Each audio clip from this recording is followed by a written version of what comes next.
Buenas tardes, profe. ¿Escuchan? Sí, señor. ¿Ya me escuchan? Buenas tardes, profe. Sí, la escuchamos. Buenas tardes para todos. Bienvenidos a nuestra cuarta clase sincrónica y última. El día de hoy vamos a hablar acerca de los componentes del sistema de alimentación, ¿sí? Cuando hablamos de sistema de alimentación, hablamos del sistema de inyección de combustible. Entramos entonces aquí al Classroom. Les voy a compartir pantalla.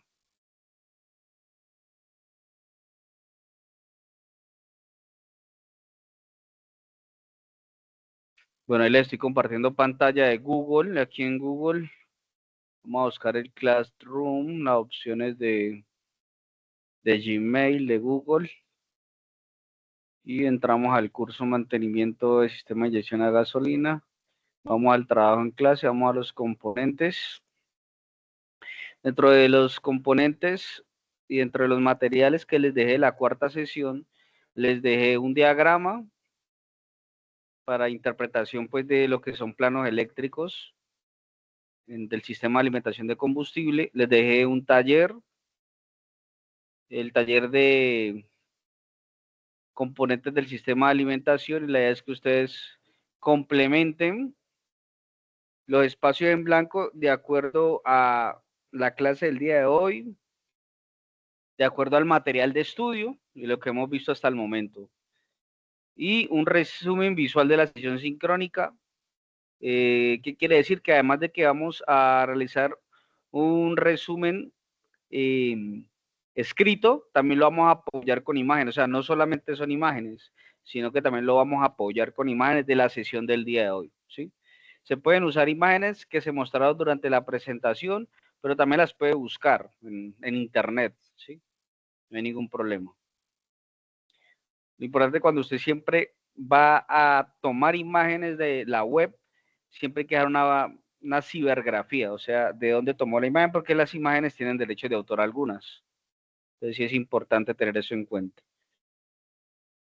Y les dejé este material, diagnóstico y reparación de la falla del sistema de inyección electrónica a gasolina. Hay una historia que ustedes, porque yo no voy a leerles todo este material, pero ustedes sí lo pueden descargar, lo guardan, lo estudian digamos, con detenimiento, lo profundizan. Hay mucha información importante aquí. Lo que sí vamos a ver estas generalidades, dice que la industria automotriz pretende aumentar el rendimiento del motor. Eso lo hemos dicho desde que hemos iniciado el curso. Que la inyección electrónica lo que desea, lo que quiere lograr es aumentar el rendimiento del motor y disminuir las emisiones vehiculares, o sea, entregar la máxima potencia del motor, el máximo torque par motor, con el mínimo de contaminación ambiental. Bienvenidos a los que acabaron de ingresar. Para lograr este fin, la preparación de la mezcla aire-combustible, Air-Fuel, que hasta la década de los 70 se lograba mediante carburadores, en la actualidad se realiza mediante carburadores controlados y o sistemas de inyección electrónica. O sea, los carburadores avanzaron en alguna época que hubieron carburadores electrónicos. Tenían chicleres electrónicos, tenían diafragmas. O sea, se le intentó por muchas formas que los carburadores fueran más económicos, pero no fue posible y por ende fueron desplazados por sistemas de inyección electrónica. En estos últimos, o sea, en el sistema de inyección electrónica, los sensores envían, de acuerdo a las condiciones de operación del motor y características del medio ambiente, señales a la unidad de control. Esta unidad compara la información recibida y determina el volumen adecuado de combustible para cada situación. La cantidad de combustible que la unidad de comando determine sale por las válvulas de inyección. Las válvulas de inyección reciben una señal eléctrica para su activación. Cuando habla de válvulas de inyección, está hablando de los inyectores, ¿sí? Sino que digamos que en algunos libros se encuentran como válvulas o solenoides, porque internamente un inyector es un enrollamiento de alambre, ¿sí? Es como una bobina y tiene dos conectores, un positivo y un negativo, alimentado por 12 voltios y un pulso negativo que viene de la computadora, ya lo vamos a ver en el plano eléctrico. Entonces, hay señales de entrada y señales de salida. Esto lo hablamos antes de ayer. Decíamos entonces que la ECU, que es la unidad de control electrónica, es el cerebro del vehículo, es el que toma las decisiones de acuerdo a unos parámetros de ingreso, unos parámetros de entrada. A eso le llamamos input. Y las señales input son todas las señales de los sensores. Los sensores son dispositivos electrónicos que convierten, o sea, tienen el objetivo de convertir una variable física como qué, como la temperatura, como la humedad, como la velocidad, la posición, etcétera, etcétera, en una señal eléctrica, que es lo que, digamos que es la forma en que se puede comunicar la computadora a través de señales eléctricas. Entonces, el MAP, que es el sensor de flujo de aire, convierte el flujo de aire en una señal. El CKP, Crank Position, es el sensor que se encarga de informarle a la ECU en qué posición está el pistón número 1, sobre todo cuando está en el punto muerto superior, ¿sí? Cuando está en tiempo. El CTS, el ST, que son sensores de temperatura, por su sigla en inglés, Engine Cool Temperature, es el sensor, se encarga de convertir los grados Celsius del refrigerante del motor en una señal también. El sensor de flujo de gases de escape, conocido como el HO2S, sensor de oxígeno. Hay un sensor de sensores de oxígeno que son generadores de señal, o sea, esos sensores generan señales alternas de 0 a 1 voltio. Pueden generar, ¿sí? Gracias a que internamente pues tienen un componente químico que actúa con el oxígeno y genera voltaje. De acuerdo a esa generación de voltaje, la computadora determina si la mezcla es rica o la mezcla es pobre. IAT, Intake Air Temperature, que es el sensor de temperatura del aire de admisión, del aire que ingresa al motor. El MAP, sensor de presión absoluta. Recuerden que cuando el motor está funcionando, el pistón desciende al punto muerto inferior, se genera un vacío. ¿Sí? Ese vacío que se mide en pulgadas de mercurio, también lo detecta el sensor MAP, presión absoluta. Y de acuerdo a ese vacío, se determina el ancho de pulso del inyector, cuánta inyección de combustible se debe dar en ese preciso momento.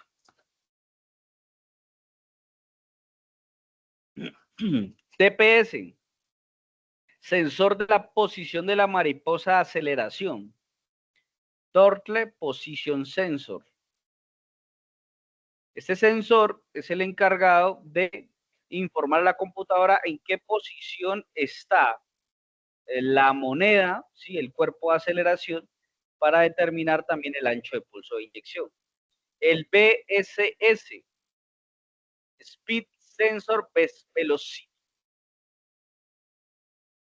sensor de velocidad del vehículo, es el que convierte la RPM, el movimiento, ¿sí? Las vueltas por minuto, y la convierte en una señal eléctrica. Este sensor es muy importante para sobre todo el ABS, ¿sí? Y obviamente pues para el velocímetro que está en el tablero de instrumentos. Pero sobre todo para el ABS, porque con la velocidad de cada rueda, la computadora determina si hay una rueda que se está bloqueando o si el vehículo está derrapando. Y el KS, que es el NOx sensor, sensor de detonación, es el que mide las vibraciones del motor. Cuando hay una explosión en alguno de los cilindros, ¿sí? Esa explosión controlada genera unas vibraciones. Entonces el NOx sensor detecta esas vibraciones y la señal, estos sensores de detonación internamente están construidos con un cristal que en el que hacen los relojes es el cuarzo. El cuarzo, cuando se somete a vibraciones, genera voltaje. Dependiendo de la señal de voltaje, un voltaje muy bajito, obviamente, milivoltios alternos, dependiendo del voltaje que genere este sensor, puede determinar el sensor, eh, la computadora puede determinar las vibraciones del motor. Y las señales de salida output es la bomba de combustible, que es la encargada de generar una presión alrededor de 2.5 bares a 5 bares, ¿sí? Más o menos un rango de 2.5 a 5 bares. Son como 35 psi a 75 psi. Solenoide de purga del canister es un solenoide que se va a encargar de darle la salida a los gases que se acumulan del tanque de combustible para momentos de que el vehículo requiere mayor potencia, entonces los va a entregar esos gases para mejorar la eficiencia del motor. Recuerden que la gasolina es muy volátil, en el tanque del combustible se generan esos gases y para evitar que se vaya a inflar el tanque o que se pierdan esos gases, se van a canalizar por una tubería hacia un canister. ¿El canister qué es? Es un depósito de carbón activado y ahí en ese carbón se van a almacenar esos gases. Y se almacenan para el momento de que se exige máxima potencia al motor, se liberan esos gases a través de este solenoide. Ese solenoide es como una compuerta. La IAC o la ISC, solenoide de paso de aire en marcha mínima. En estos motores hay una válvula que controla el ralentí, ¿sí? O las revoluciones por minuto en mínima. Es un motor paso a paso.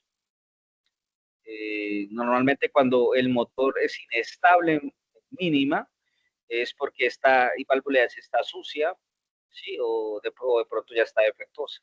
Solenoide inyector de combustible, que son los electroinyectores o los inyectores de combustible, que va a tener una inyección multipunto, pero va a tener un inyector por cada cilindro y son los encargados de pulverizar el combustible en el conector de admisión. Dependiendo, hay inyectores que están diseñados para inyección directa y hay otros inyectores para inyección indirecta. ¿Cuál es la diferencia? Los de inyección directa están construidos con un acero especial, con unas aleaciones especiales para resistir altas compresiones y altas temperaturas porque están dentro de la cámara de combustión, compartiendo espacio con la bujía y las válvulas. Es una inyección muy eficiente y entrega máxima potencia a los motores. Y la indirecta es el inyector normalmente de pasta que va cerca a la válvula de admisión. La EGR, ¿sí? Solenoide de válvula, es recirculación de gases de escape. La encargada de retornar a la cámara de combustión gases que ya han sido quemados con la finalidad de ¿qué? de bajar la temperatura de la cámara de combustión y disminuir la generación de óxidos de nitrógeno. Esto ocurre mucho, sobre todo en motores diésel. Los óxidos de nitrógeno se generan en altísimas temperaturas y los motores diésel, pues como trabajan a las temperaturas más elevadas que los motores a gasolina, tienden a generar más emisiones de NOx o óxidos de nitrógeno. Entonces, con la válvula EGR lo que están haciendo es controlar un poco la temperatura en la cámara de combustión para evitar que se generen tantas emisiones contaminantes de NOx o NOx.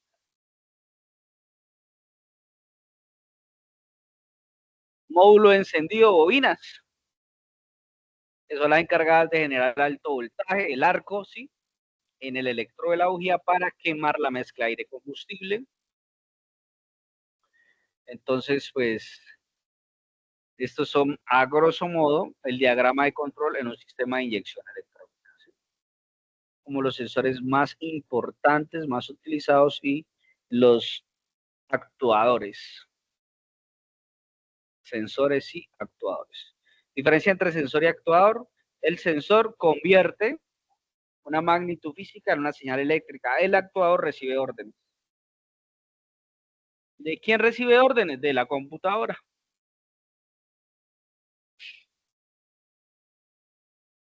Aquí hay unas definiciones del tipo de memorias que encontramos al interior de la unidad de control electrónica, también conocido en algunas marcas como centralita, ¿sí? La ECU, la centralita, la computadora, el computador, y algunas de esas memorias son memorias ROM y RAM. Es muy parecido a las memorias de un computador, un portátil, ¿sí? Tiene memoria RAM y memoria ROM. Y una memoria PROM, que es una memoria programable de lectura única. Es donde se le programa, en esa memoria PROM se le programa a cuánta RPM como máximo, por ejemplo, va a alcanzar ese motor, ¿sí? Es lo que le llamamos corte de inyección. Por seguridad, usted por más que acelere el motor no va a sobrepasar los 6.000 RPM por minuto. Pero si usted entra a la PROM, usted cambia la de PROM y le reprograma sus valores, usted puede sobrepasar esos límites de inyección. Usted puede acelerar, puede determinar si puede llegar a 7.000, a 7.500. Y eso lo hace sobre todo para vehículos de competición, o sea, aumentar las RPM máximas. Pero obviamente eso trae consecuencias, ¿no? Como desgaste prematuro del motor. Aquí hay dos tipos de sistemas de inyección electrónica, ¿sí? Está la inyección TBI. TBI significa Turtle Body Injection, o sea, inyección en el cuerpo de la mariposa, como ustedes lo observan en la imagen. Y esta inyección se le conoce como inyección monopunto. ¿Por qué? Mono uno, y punto significa que la inyección se hace en un solo punto. En esta inyección, con este solo inyector va a alimentar los 4 cilindros. Esta inyección monopunto la utilizó el Sprint, por ejemplo, ¿sí? Y algunos Suzukis camperos también lo utilizó, varios vehículos lo utilizaron. Y esta inyección fue los principios de la inyección electrónica. ¿Qué era la eficiencia de este tipo de inyección? Que la cantidad de combustible suministrada para cada cilindro eh, no era igual, no era equitativa. Se observaba que la inyección en los cilindros centrales, o sea, en el 2 y el 3, era más precisa, y que en los cilindros 1 y 4, que son los de los extremos, la inyección de combustible o el combustible no llegaba correctamente. ¿Por qué? Porque había mucho camino que recorrer para que el combustible llegara, y además había una curva, ¿sí? El combustible tiene que tomar esta curva, y en este desvío de curva se perdía combustible, se pierde combustible. En el trámite de aquí, desde el inyector hasta el cilindro, también se pierde combustible porque tiende a evaporarse. Todas estas incomodidades, digamos que imperfecciones, se corrigen con la inyección multipunto. Significa que por cada cilindro vamos a tener un inyector de combustible el encargado de atomizar el combustible de acuerdo al orden de encendido, que no natural o normalmente es 1, 3, 4, 2. Primero inyectan el 1, luego en el 3, después en el 4, después en el 2. O sea, aquí están las partes de los sistemas de inyección. Entonces está el número 1, que es el riel de combustible, donde se acumula la presión. Normalmente está entre 2.5 bares y 5 bares. Eso varía dependiendo del fabricante. Por ejemplo, Mazda le gusta utilizar presiones más alticas, porque entre más presión, pues mejor atomización del combustible. Entrada de admisión es la 2, por aquí ingresa el aire. La mariposa de aceleración, que es la que permite el paso del aire. Conductos de admisión, el 4, ¿sí? O sea, lo famoso colector de admisión o múltiple de admisión. Inyectores, los que ustedes ven aquí de color negro. Y el motor, que es donde están los cilindros.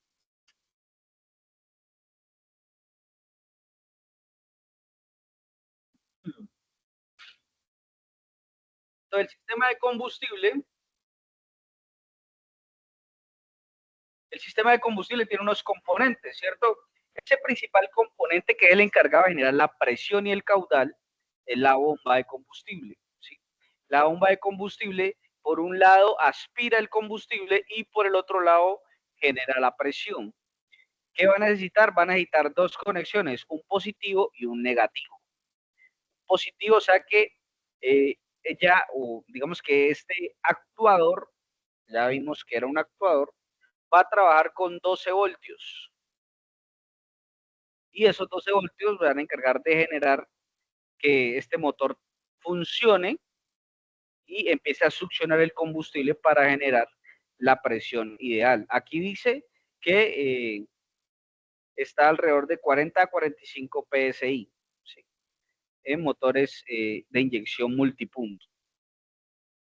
Y en la monopunto, entre 14 a 18 PSI. ¿Listo?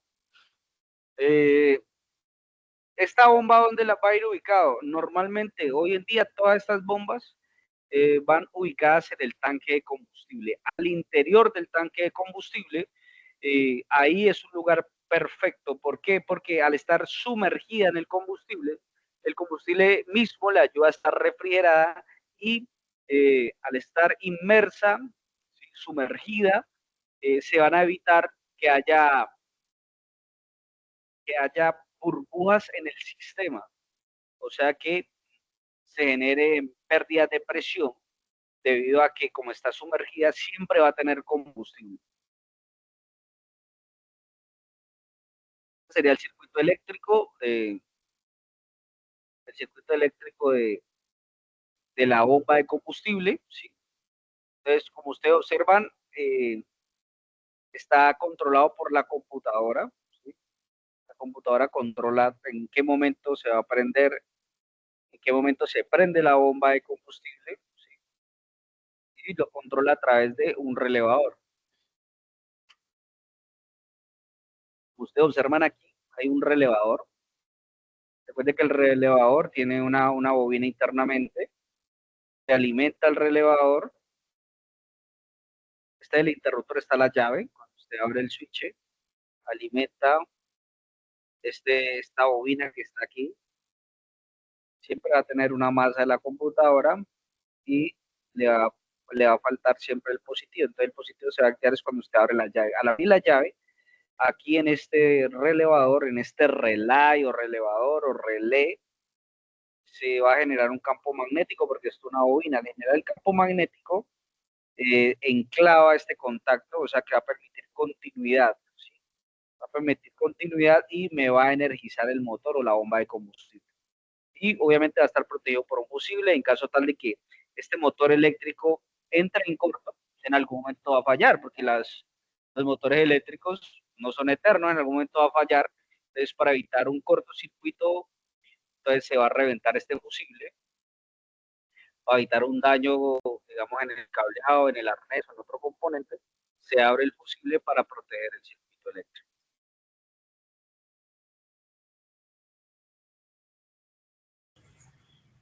este otro componente que observamos aquí es el regulador de presión de combustible. El regulador de presión de combustible, como su nombre lo dice, es el encargado de regular la presión de combustible. En los vehículos antiguos, este regulador lo encontrábamos en el riel de inyectores, aquí cerca del riel de inyectores. Entonces, ¿qué pasa? Viene el combustible ya filtrado, la bomba. Aquí vamos a encontrar dos filtros. Aquí en la bomba de combustible vamos a encontrar lo que es un sedazo. Digamos que es como un colador. Ahí se filtran partículas grandes. Después de que la bomba genera la succión, envía la presión de 2.5 a 5 bares y la filtra por el filtro principal. Este filtro principal tiene la capacidad de filtrar hasta 10 micras. ¿Sí? 10 micras es mucho más pequeño que el grosor de un cabello humano. Mucho más pequeño. Y esta presión, la que usted ve en rojo, todo esto es presión alta, o sea, de 2.5 a 5 bares. Pero la bomba normalmente bombea más de lo normal.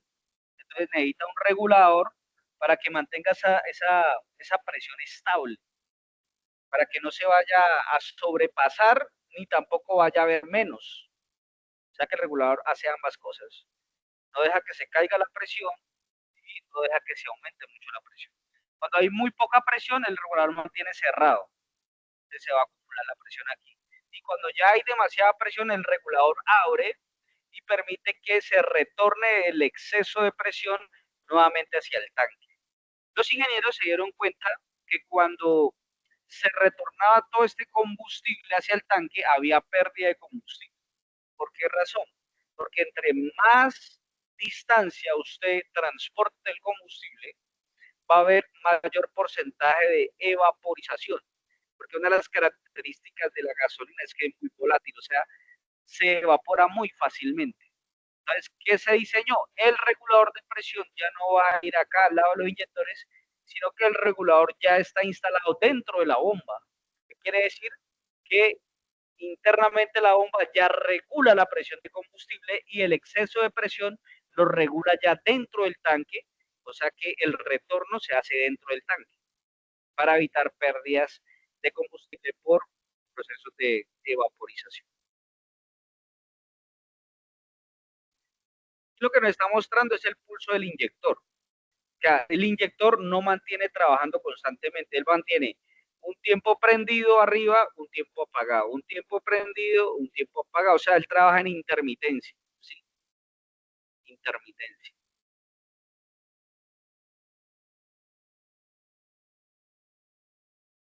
Estos serían los inyectores.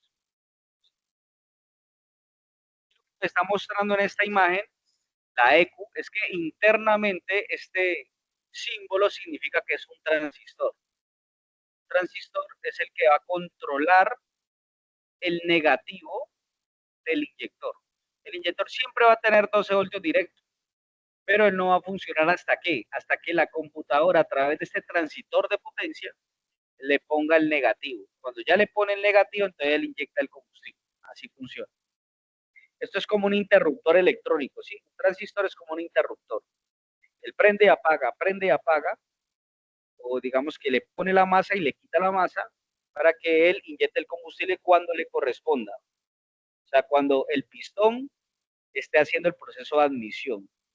Cuando se abre la válvula de admisión, recuerden que ingresa la mezcla aire-combustible. Es ahí cuando la EQ activa el negativo a través de este transistor de potencia para que ingrese mezcla de aire-combustible al interior del cilindro.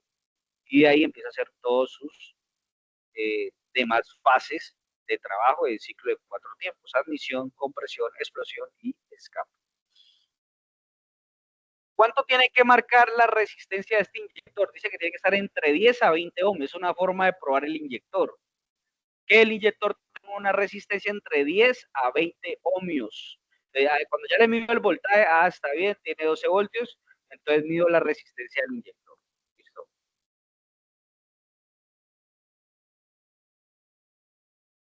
Listo, vamos a mirarlo entonces. Aquí, Vamos a mirar toda la parte práctica ya de esto. ¿Alguna pregunta está ahí?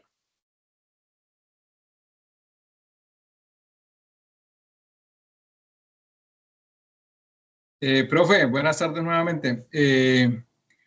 Pues preguntas como tal sobre la parte que ha informado, no, pero sí tengo algo especial que pues igual creo que nos afecta ahí, y es que tengo un problema con un vehículo que me dicen que es problemas de vacío. ¿A qué hace referencia y qué tiene que ver ahí con la alimentación, profe? Tiene problemas de vacío del motor. Sí, señor. Muy bien, es muy interesante la pregunta porque hay una herramienta que se llama vacúometro, ¿sí? Y es una herramienta vacúometro, ¿por qué? Porque mide el vacío del motor. Estamos diciendo que el motor genera un vacío. ¿Por qué genera un vacío? Porque cuando el pistón desciende, él succiona. Entonces, esa succión yo la puedo medir. ¿En qué se mide el vacío? Se mide en pulgadas de mercurio, ¿sí? Si no estoy mal, es hasta 30 pulgadas de mercurio, que es el vacío perfecto, casi que máximo, vacío máximo, que ninguna máquina genera ese vacío perfecto. Pero digamos que esa es la medida de vacío perfecto. El vacío debe estar bien, ¿por qué? Porque el vacío es el que le permite o el que garantiza que está aspirando la cantidad de aire correcta. Entre mayor succión o entre mayor vacío hay, más cantidad de aire va a ingresar al interior del cilindro. Y recuerden que la clave para una combustión ideal es meter la mayor cantidad de aire posible al interior del cilindro. Por eso, en algunos vehículos se le instalan turbos a los motores. ¿Qué hace el turbo? No, es que la aspiración natural del motor no es suficiente. Metámosle un dispositivo que le meta más aire. Entonces, al meterle más aire, voy a generar mucho más potencia a un motor. Por eso hay camionetas, por ejemplo, Chevrolet y Volkswagen tienen camionetas de 1000 centímetros cúbicos. Imagina una camioneta de 1000 centímetros cúbicos, pero ¿por qué tan poquita cilindrada? Ah, porque tiene un turbo. Al tener un turbo, yo puedo compensar esa pérdida de cilindrada. Entonces, cuando hay un vacío defectuoso, ¿qué está sucediendo? No está entrando la cantidad de aire correcta, y al no entrar la cantidad de aire correcta, entonces va a haber una mezcla muy rica. Y al haber una mezcla rica, va a haber elevación de los índices de contaminación, va a haber pérdida de potencia, porque las mezclas ricas generan humos negros, generan pérdida de potencia. ¿Por qué? Porque cuando el sensor de oxígeno le dice a la computadora, esta mezcla está rica, ella misma trata de empobrecerla. Entonces se vuelve loca la computadora, porque bueno, al fin, ¿qué hago? La empobrezco, la enriquezco, pero ¿por qué sucede eso? Porque es que hay un problema mecánico. El problema de vacío en el motor es un problema normal, digamos que en la mayor número de veces es mecánico. Por ejemplo, anillos del cilindro, anillos del pistón deteriorados, que ya están agarrotados, han sufrido elevaciones de temperatura, se agarrotan y ya los anillos no se están pegando al cilindro. Eso genera pérdida de vacío. Otras es que se tuesten los empaques del múltiple de admisión. Al tostarse los empaques del múltiple de admisión, empezamos a tener entradas de aire adicionales, y eso también genera que el vacío empiece a fluctuar. Ya no vamos a tener un vacío constante, sino que el vacío va a empezar a fluctuar, y eso es lo que genera las fallas en el motor. Entonces, sí está relacionado el vacío con el tema de la potencia del motor y con la inyección de combustible, porque esa variación del vacío o un vacío ineficiente me va a generar mezclas ricas, me genera mezclas pobres, y digamos que la computadora empieza a hacer correcciones, pero no logra corregir, porque realmente el problema está en la parte mecánica.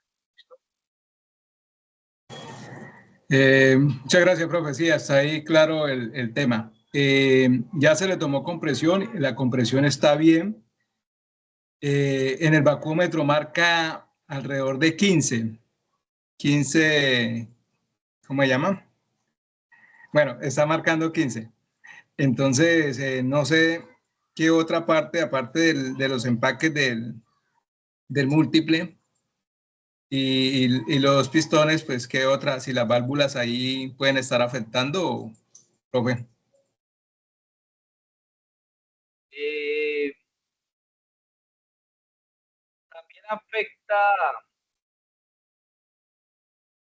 también se ve afectado en la parte de las mangueras de vacío. Ahí tiene unas mangueritas de vacío. También, por ejemplo, el sensor MAP maneja una manguerita de vacío. A veces me ha generado problemas esas mangueritas de vacío. Y está relacionado, bueno, ya dijo que la compresión está bien. Habría que hacerle la prueba de compresión, hay que acompañar la otra prueba con la prueba de fugas de cilindro. Sí, sí le han hecho la prueba de fugas de cilindro. No, profe, faltaría hacer eso. Sí, Faltaría hacer. esa prueba es más efectiva. Para mí es más efectiva que la prueba de compresión. ¿Sí? ¿Por qué? Porque la prueba de compresión, si le han echado un aceite muy viscoso, digamos que el motor lleva aceite 5W, voy a poner un ejemplo, no estoy diciendo que sea su caso, pero si el motor lleva aceite 5W30, le han echado un 25W60, eso genera que haya una buena compresión. Entonces no me va a mostrar. Pero si yo le hago una prueba de fugas de cilindro, no importa el aceite que le hayan echado, eh, me va a mostrar si hay una falla. Entonces sí, creo que es más efectiva la prueba de fugas de cilindro para mirar si internamente, ya con esa prueba, realmente ya determina que el motor internamente está bien, que las válvulas están bien. Con esa prueba de fugas de cilindro determino que las válvulas están sellando bien, que los anillos pues están en óptimas condiciones. Y la tengo que empezar a buscar es por fuera, en el múltiple de admisión, empezar a mirar qué me está alterando ese vacío, si es los empaques del múltiple de admisión, si es el empaque del cuerpo de aceleración, ¿sí? O como hay una lectura errónea en el MAP, porque el MAP es el que lee esa presión o ese vacío. Lo que estamos hablando ahorita con el compañero es este reloj, yo creo que lo están viendo ahí, y este reloj es el famoso bacómetro que nos muestra aquí esta zona verde. ¿Sí? Dice que debe estar para un óptimo funcionamiento del motor, el vacío tiene que estar entre 17 a 22. De 17 a 22 pulgadas de mercurio. Usted le está marcando 16, o sea, 16, 17. Está entre 15 y 16 grados de mercurio, profe, y se mantiene un poquito inestable. A veces está estable, a veces se desestabiliza. Y cuando se va a iniciar la aceleración, se tiende a ahogar o chupar, como en algunas veces le llaman. Entonces, ahí nos está indicando, ya esa prueba de vacío que usted está haciendo ahí, ya le está indicando que hay una falla. ¿Por qué? Porque no está dentro del rango que es entre 17 y 22, que es el rango. Lo máximo de vacío que hay son 30 pulgadas de mercurio, pero ninguna máquina genera ese vacío perfecto. Es una perfección que ninguna máquina llega hasta 30 pulgadas de mercurio. El rango que debe estar nuestro motor entre 17 y 22. ¿Qué puede estar sucediendo también? Me pasó, estaba tomado mal el tiempo. Cuando el tiempo lo toman mal, las válvulas de admisión no abren y cierran en los tiempos correctos, o sea, abren y cierran a destiempo. Eso también genera pérdidas de vacío, ¿yo? Para que lo tengan en cuenta.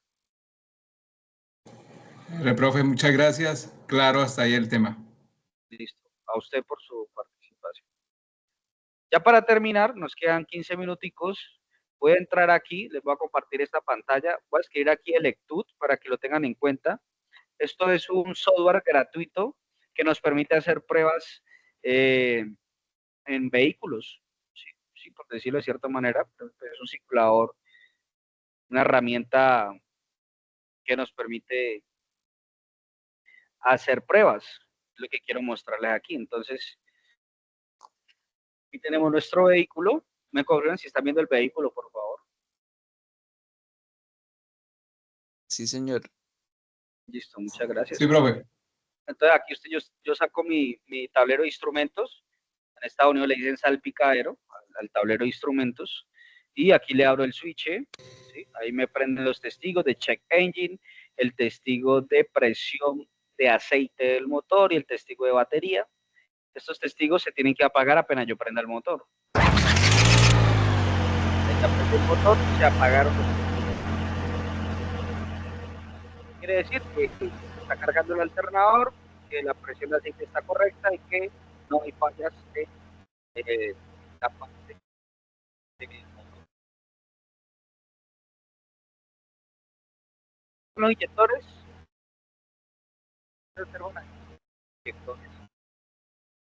que los conectan, generan una falla. El motor ya está inestable, ahí hay una falla. Yo les conecto otro, una falla para una RPM muy inestable. ¿Por qué? Porque sucede eso.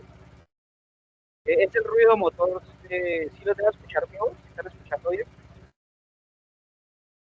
Más o menos, profe.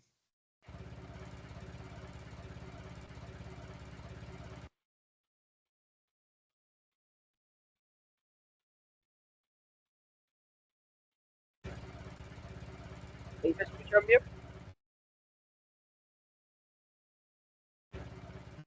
¿Ahí? No, nada, pero no se escucha todavía. Sí, profe, una interferencia. Listo, apaguemos este motor. Este motor de pronto no me lo no deja oír bien. Listo. Con 2 inyectores el motor seguía prendido. Pero ya si le desconectamos 3, si le desconectamos 3, ya realmente no funciona, ¿cierto? Entonces, ¿por qué sucede esto? Pues porque obviamente cada cilindro debe entregarle fuerza a cigüeñal. Y al tener desconectado el inyector, no hay combustión en esos cilindros y por ende no hay aporte de movimiento para el cigüeñal y va a quedar totalmente descompensado el cigüeñal y se frena el vehículo, se frena el motor. Se frena en el sentido de que hay pérdida de giro de velocidad, ¿no? Ya con el inyector desconectado, yo puedo hacer la prueba que estábamos diciendo ahora. Ahí tengo el switch abierto, yo saco el multímetro, ¿sí? Y el multímetro le voy a poner en rango de, le pongo aquí, voy a medir directamente la pacha, ¿sí? Recordemos que la pacha tiene que tener un positivo y un negativo, ¿cierto? Y lo vamos a poner en voltaje.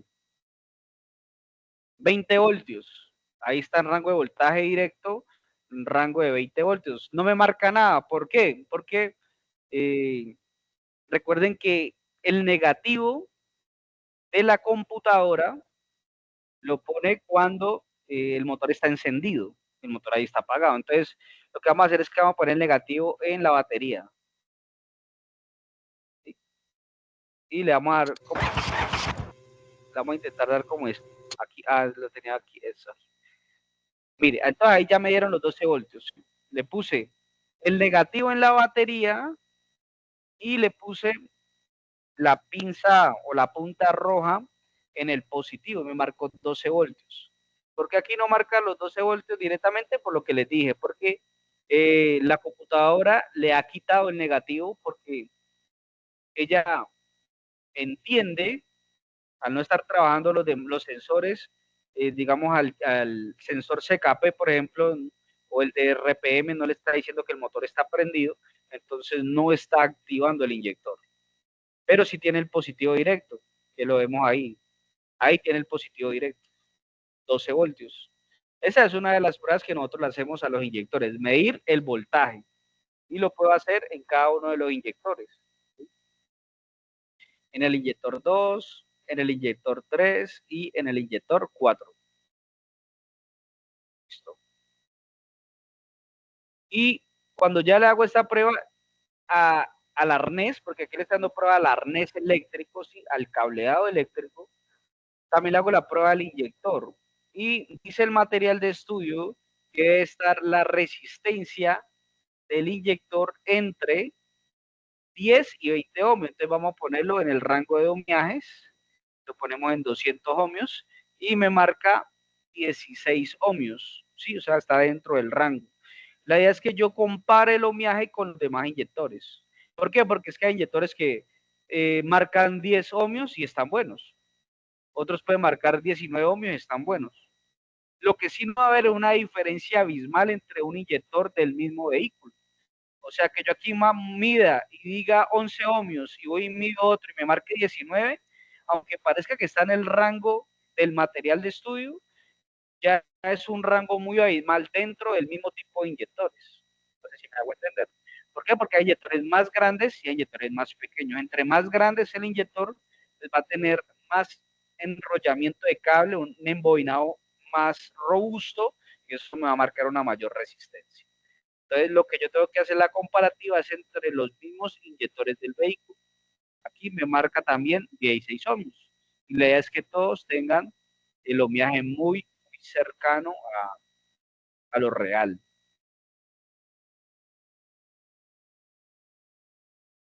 En la parte de atrás tenemos la bomba de combustible.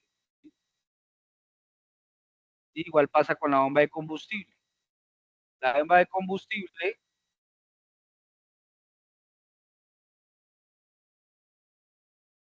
tiene un voltaje, vamos a ver si ahí nos está marcando, si nos marca el voltaje ahí.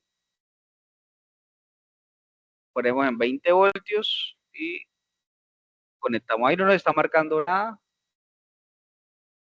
Pero cuando lo doy a start, mire, cuando lo doy a start me ha marcado todo. ¿Sí? Ahí me está marcando el voltaje, ahí se va. Mire, mire algo particular ahí. Cierro el switch y lo abro. Me marca 1197 y se va. Vamos a volverlo a hacer. Cierro el switch y lo abro. Hay 12 voltios y se van. ¿Sí? Eso se llama presión, una presión momentánea para que la presión en el riel se mantenga en los parámetros que determina el fabricante. Entonces, yo apenas abro el switch, no todos los vehículos, ¿no? En la mayoría de vehículos, usted apenas abre el switch, la computadora envía por unos breves segundos una señal de activación de la bomba para que la presión del riel sea la idónea para poder encender el motor de una. ¿Sí? Si no hace esto, ¿qué pasaría? De pronto tocaría darle un start mucho más largo hasta que cargue el riel y ahí sí prenda. Pero ¿qué tendríamos? Tendríamos descarga de batería y tendríamos sobreesfuerzo en el motor de arranque. Entonces, con este pequeño voltaje que le manda la bomba por breves segundos, lo que estamos garantizando es que vamos a tener un start más corto y el motor va a prender de uno. ¿Listo? Y la otra prueba que hacemos sería la prueba del riel. Vamos a sacar el presión de combustible, ¿sí? Le conectamos el manómetro de presión de combustible, se lo que conectamos al riel de inyectores y lo vamos a prender.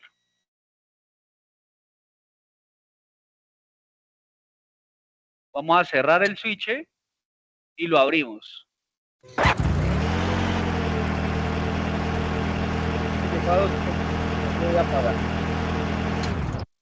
Me llegó a 200 kilopascales.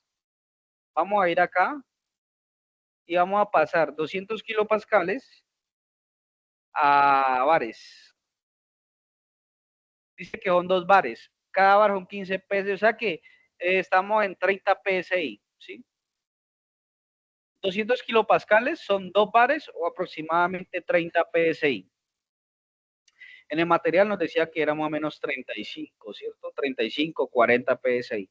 Es algo como para tener más o menos idea, pero recuerden que siempre los valores de presión de combustible siempre hay que revisarlos con el manual, porque una presión entre una marca de vehículo y otra marca pueden variar, ¿sí? Pero pues digamos que sería una idea para tener en cuenta.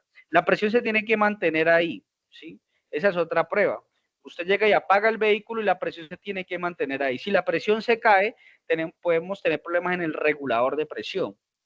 O también podemos estar teniendo problemas en la válvula check que está en la electrobomba, o sea, en la bomba acá atrás. Esta bomba acá atrás, esta bomba, internamente tiene una válvula check. ¿Cuál es la válvula check? Es la que permite que te vaya la gasolina hacia el motor, pero que no regrese por ese mismo ducto, una válvula check. Y el regulador, como ya lo vimos en el material de estudio, es el que mantiene la presión constante en el riel. Si la presión se baja mucho, significa que ese regulador está dejando pasar mucha gasolina y se está retornando y se está cayendo la presión en el riel. Y al caerse la presión en el riel, tendríamos problemas porque tendríamos que dar un estante muy largo para prender el vehículo. ¿Listo? Listo, muchachos. Eso era lo que quería decirles. Esa era la información que tenía para darles. No sé si tienen alguna duda, alguna inquietud. Les recuerdo que hasta el domingo estoy recibiendo las evidencias. Son muchas evidencias, muchachos. Tienen que tenerme paciencia. Son muchas. Tengo 60 aprendices en este grupo. 60.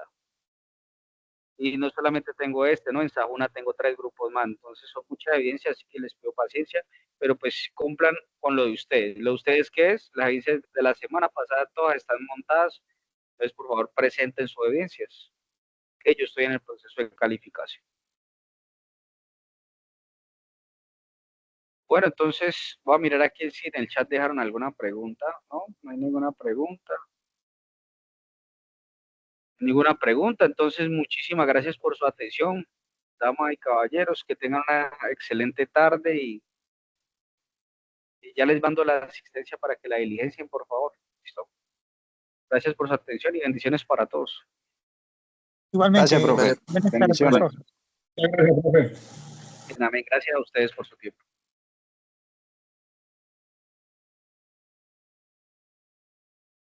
Profe, yo le quería hacer una pregunta.